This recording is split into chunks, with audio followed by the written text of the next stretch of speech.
waxaan ku xamdinaynaa Ilaahay oo nabad nagu soo celiyay waxaan aad ugu faraxsanahay inaan si degdeg dalka ugu soo laabanay annagoo ka soo qayb galnay shirka COMESA oo Soomaaliya markii ugu horeysay ay ka mid ahayd wadamadii aasaasay balse aafooyinkii nagu habsaday awgeed aan ka maqnayn hadda waxaan nahay wadanka 22aad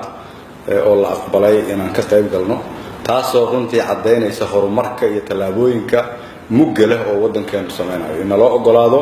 inaan ka qayb galno suuq ay ka ganacsadaan in ka badan 50 milyan dad tiradooda ay gaarayso kaasoo u sahli doona ganacsatada Soomaaliyeed in dhaqaalahoodu uu nabad galo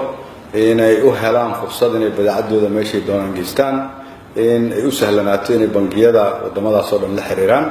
in cid walba oo wadamadaas ka timid iyo dunida inteeda kaleba aanu isticmaali doonno in caymis ay dhaqaalahooda ku yeelan doonaan dalka Soomaaliya in ay naga caawin doonto dib u dhiska dalka ha noqoto jidadka ha noqoto warshadaha iyo meelo kala duwan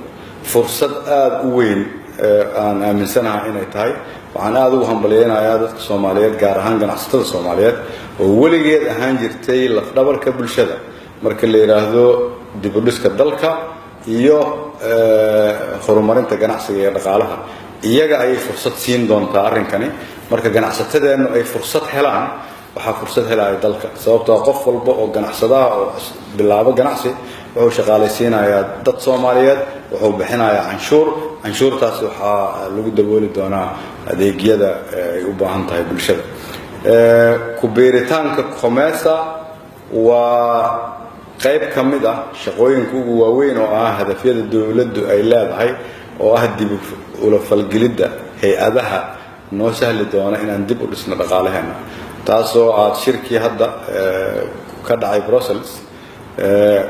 midowga Yurub oo madaxweynuhu ka qayb galay aad ka aragteen in ka badan 50 dawladood ku dhawaad 60 dawladood ay u muujiyeen dawladda Soomaaliya inay tahay